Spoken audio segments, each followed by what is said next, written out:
Dragi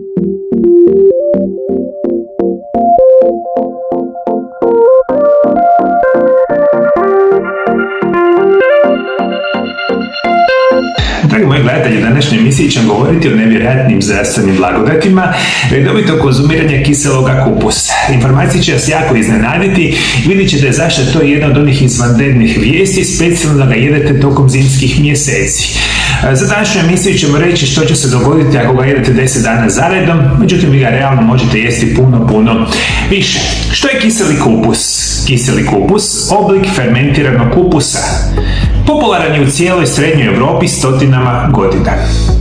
Kiseli kupus kombinira jednu od najzdravijih namirnica koje postoji, kupus, sa jednom od najkorisnijih i najcijenjenijih metoda pripreme hrane ikada korištene, fermentacijom.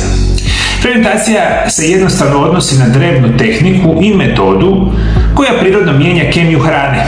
Slično kultiviranim mliječnim proizvodima poput jogurta i kefira, proces fermentacije kiselog kupusa proizvodi korisne probiotike koji su povezani sa poboljšavanjem imunološke, kognitivne, probavne i endokrine funkcije. Jer ovaj sistem i način fermentacije hrane se otkrio stotinama, ja bih čak rekao tisućama godina unatrag i mi možemo danas fermentirati veliki broj namirnica. Međutim, kupus je specijalno genijalan jer se jako jednostavno fermentira, a krcat je ključnim mineralima, vitaminima, vlaknima i ostalim nutrijentima koji su zdravstvene blagodati redovitog konzumiranja kiseloga kupusa. Prvo dajem vam probiotike koji pomažu u poboljšanju probave.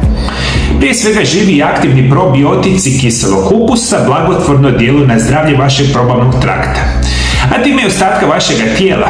To je zato što velik dio vašeg imunološkog sustava zapravo živi u vašim crijevima. I njime upravljaju bakterijski mikroorganizmi. Mikrobna neravnoteža povezana je sa povećanim rizicima od raznih bolesti. Nakon što pojedete hranu poput kiselog kupusa koja daje probiotike, posebne zdrave bakterije nastanjuju vaša crijeva i komuniciraju sa vašim mozgom putem vagusnog živca. Također djeluju kao vaša prva linija obrane od raznih štetnih bakterija i toksina koje ulaze u vaše tijelo. Vi da mi ovako lijepo krasno razmislite, kiseli kupus vam jednostavno hrani zdrave crijevne bakterije. Naš imunitet primarno odlazi iz želuca tankog i debeloga crijeva. Vi u našem želucu tankom i debelom crijevu imate milijarde bakterija. Specijalno nam treba ove super zdrave bakterije kao što imate u kiselom kupusu. Čim je vaš imunitet jači, dobijate nevjerojatan broj zdravstvenih blagodati. A upravo redovito konzumiranje probiotika iz kiselog kupusa značajno poboljšava vaše zdravlje. Prije svega znamo da probiotici smanjuju upal u probavnom sustavu, smanjuju rizik od bolesti poput sindroma propusnog crijeva, ulceroznog kolitisa, sindroma iritabilnog crijeva, jačaju imunitet, poboljšavaju apsorpciju hranjivih tvari i liječe proljev, smanjuju rizik od alergija na hranu, kontroliraju visoki krvni tlak, ublažavaju simptome artritisa, smanjuju rizik od ekcema i stvaranja krvnih ugrušaka, štite od infekcija Helicobacter pylori i potiču zdravlje jetre i vaših bubrega i puno toga. Na mom kanalu sam puno puta pričao po probioticima zašto su nevjerojatno bitna hrana za naše tijelo. Dakle, redući kiseli kupus, štitite vaše srce od nastanka krvnih ugrušaka, štitite nastanak samoga tijela od srčanog udara, štitite se od moždanog udara, bolja funkcija pluća, jetre, bubrega, sve vam ide sa redovitom konzumiranjem kiseloga kupusa. Kiseli kupus vam je nevjerojatan zaštitnik od prehlade, viroze, griple i drugih vrsta specijalno virusnih, ali i bakterijskih infekcija koji se vi super jednostavno specijalno ovim zimskim mjesecima možete oboljeti. Dakle, nevjerojatan način poboljšavanja vašega zdravlja. Dobre bakterije i drugi organizmi koji žive u vašim crijevima mogu se smatrati organom sami po sebi, jer su kritično važni za zdravlje vašeg mozga, hormona, srca, pluća, jetre i probavnih organa. Reći, biti će da mikroorganizmi prisutni u kiselom kupusu uključuju one iz roda bakterije Lactobacillus.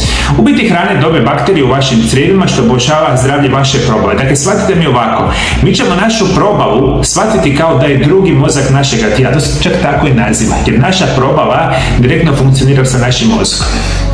I šta će se onda još dogoditi, moji dragi gledatelji? Jedući kiseli kupus, dakle, pojačate funkcioniranje vašega mozga.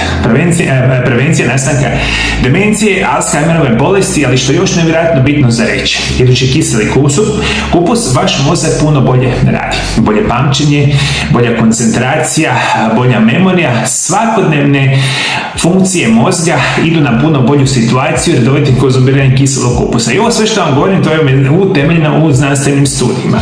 Naravno, kao što sam malo prije napomenuo, kiseli kupus će sigurno pomoći zdravlju vaših zglobova.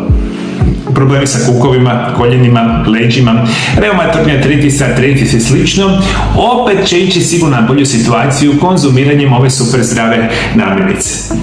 Ono što možemo reći, sam kiseli kupus je izvanredan način poboljšavanja čak i vašega raspoloženja. Ono što je nevjerojatno za reći, kao što sam rekao, osim boljeg funkcioniranja mozga, mi danas znamo da kiseli kupus je prirodni lijek čak za demenciju, što sam rekao malo prije, ali i za anksioznost, depresiju, recimo stres i ostale vrste sličnih problema. Zato ga super jedite, konzumirajte, sve ove psihološke čak problemi idu na puno bolju situaciju. Ono što bih još htio reći, probiotici iz samog kiselog kupusa vas štite od raka. Osim brojnih blagodati koje nude probiotici kiselog kupusa, njegov glavni sastojak kupus također ima mnogo prednosti. Kupus je povrće koje samo po sebi se bori protiv bolesti.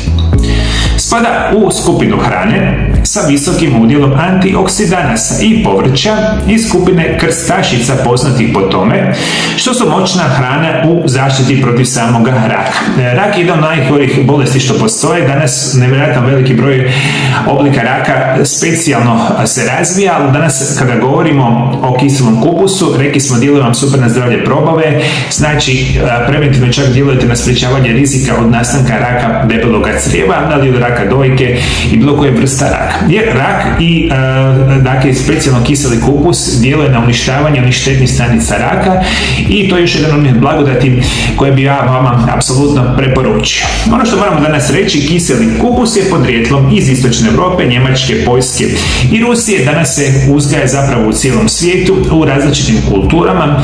Ključ je, ako možete, da uvijek jedete organski zdravi kiseli kupus. Vi koji me redovito pratite, znate da sam nedavno vam dao jedan krasan recept za kiseli kupus. Ukoliko želite saznati kako se zapravo kiseli kupus pravi, na super jednostavan način, pogledajte ovaj video zapis pored mene, mislim da će vas oduševiti.